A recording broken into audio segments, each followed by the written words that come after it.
You, John Fitzgerald Kennedy, do solemnly swear. I, John Fitzgerald Kennedy, do solemnly swear.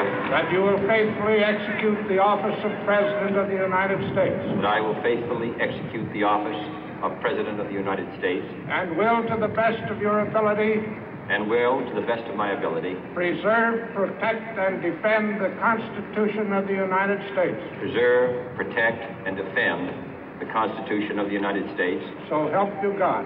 So help me God.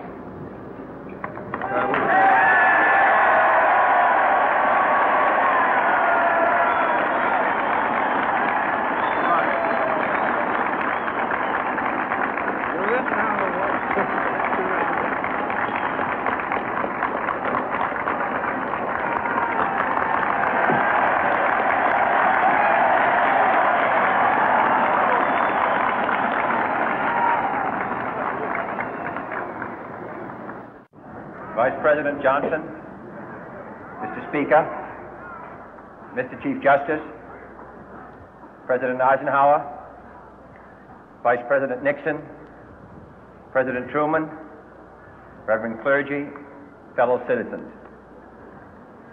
We observe today not a victory of party, but a celebration of freedom, symbolizing an end as well as a beginning, signifying renewal as well as change.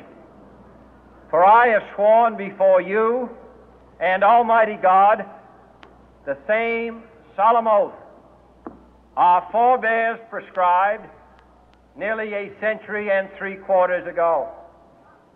The world is very different now, for man holds in his mortal hands the power to abolish all forms of human poverty and all forms of human life. And yet the same revolutionary beliefs for which our forebears fought are still at issue around the globe. The belief that the rights of man come not from the generosity of the state, but from the hand of God. We dare not forget today that we are the heirs of that first revolution. Let the word go forth from this time and place to friend and foe alike that the torch has been passed to a new generation of Americans born in this century, tempered by war, disciplined by a hard and bitter peace, proud of our ancient heritage, and unwilling to witness or permit the slow undoing of those human rights to which this nation has always been committed and to which we are committed today at home and around the world.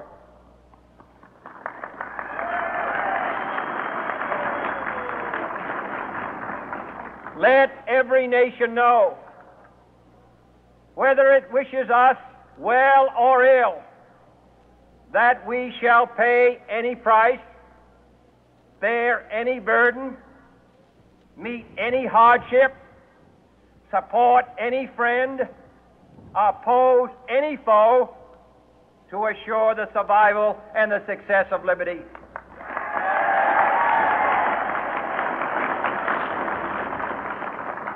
This much we pledge and more.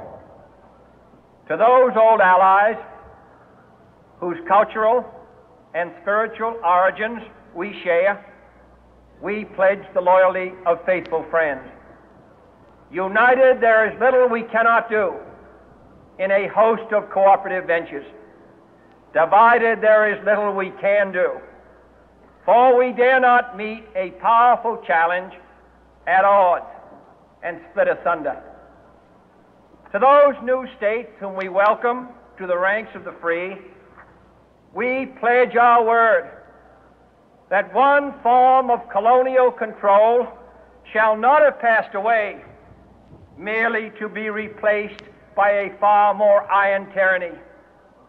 We shall not always expect to find them supporting our view, but we shall always hope to find them strongly supporting their own freedom, and to remember that in the past, those who foolishly sought power by riding the back of the tiger ended up inside.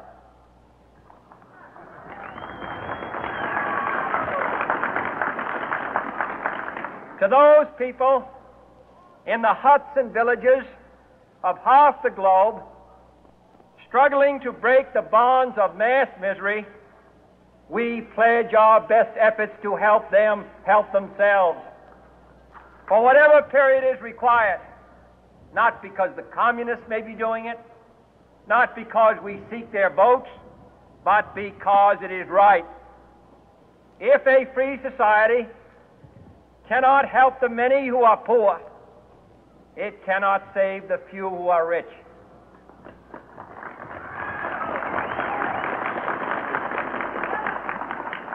To our sister republics south of our border, we offer a special pledge to convert our good words into good deeds, in a new alliance for progress, to assist free men and free governments in casting off the chains of poverty.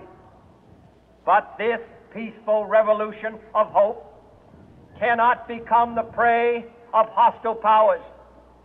Let all our neighbors know that we shall join with them to oppose aggression or subversion anywhere in the Americas. And let every other power know that this hemisphere intends to remain the master of its own house.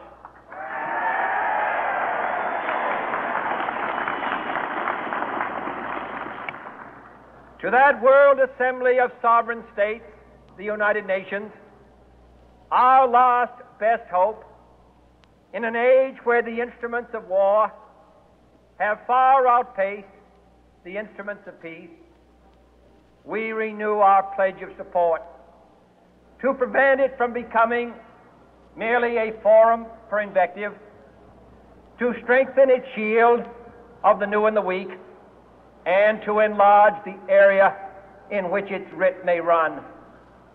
Finally, to those nations who would make themselves our adversary, we offer not a pledge, but a request that both sides begin anew the quest for peace. Before the dark powers of destruction, unleashed by science, engulf all humanity in planned or accidental self-destruction, we dare not tempt them with weakness, for only when our arms are sufficient beyond doubt can we be certain beyond doubt that they will never be employed. But neither can two great and powerful groups of nations take comfort from our present course, both sides overburdened by the cost of modern weapons, both rightly alarmed by the steady spread of the deadly atom, yet both racing to alter that uncertain balance of terror that stays the hand of mankind's final war. So let us begin anew, remembering on both sides that civility is not a sign of weakness, and sincerity is always subject to proof. Let us never negotiate out of fear, but let us never fear to negotiate.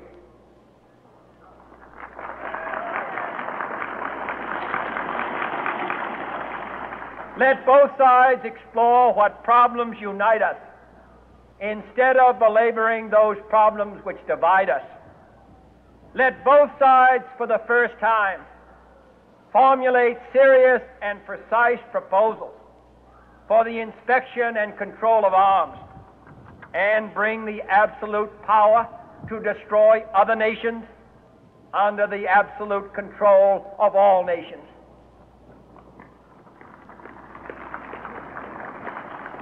Let both sides seek to invoke the wonders of science instead of its terrors.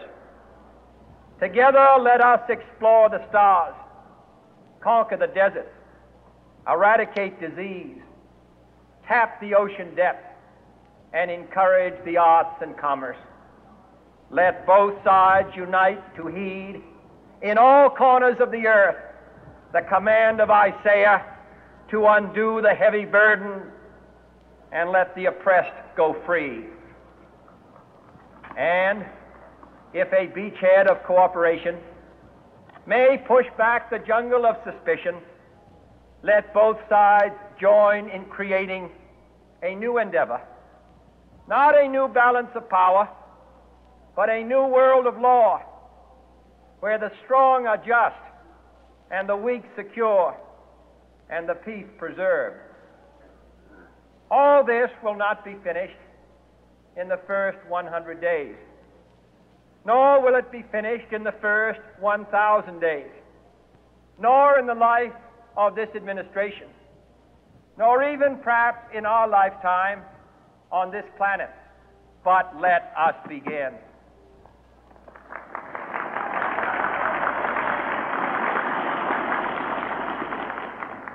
In your hands, my fellow citizens, more than mine, will rest the final success or failure of our course. Since this country was founded, each generation of Americans has been summoned to give testimony to its national loyalty. The graves of young Americans who answered the call to service surround the globe.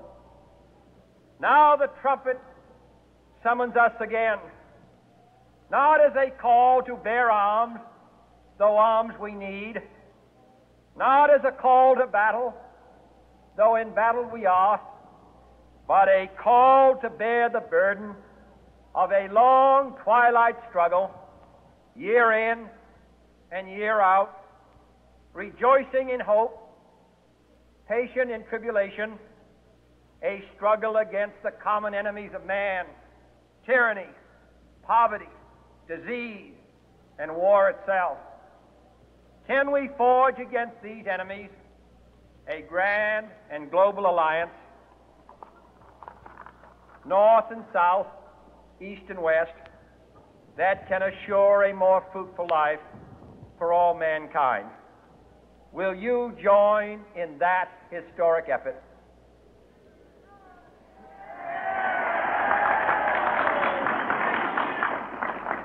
In the long history of the world, only a few generations have been granted the role of defending freedom in its hour of maximum danger.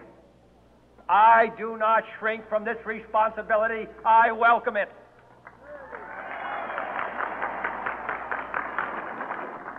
I do not believe that any of us would exchange places with any other people or any other generation. The energy, the faith, the devotion which we bring to this endeavor will light our country and all who serve it. And the glow from that fire can truly light the world. And so, my fellow Americans, ask not what your country can do for you, ask what you can do for your country.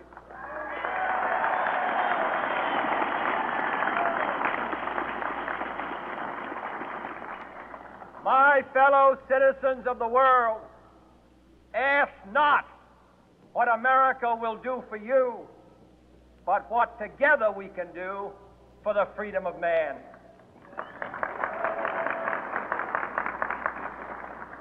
Finally, whether you are citizens of America or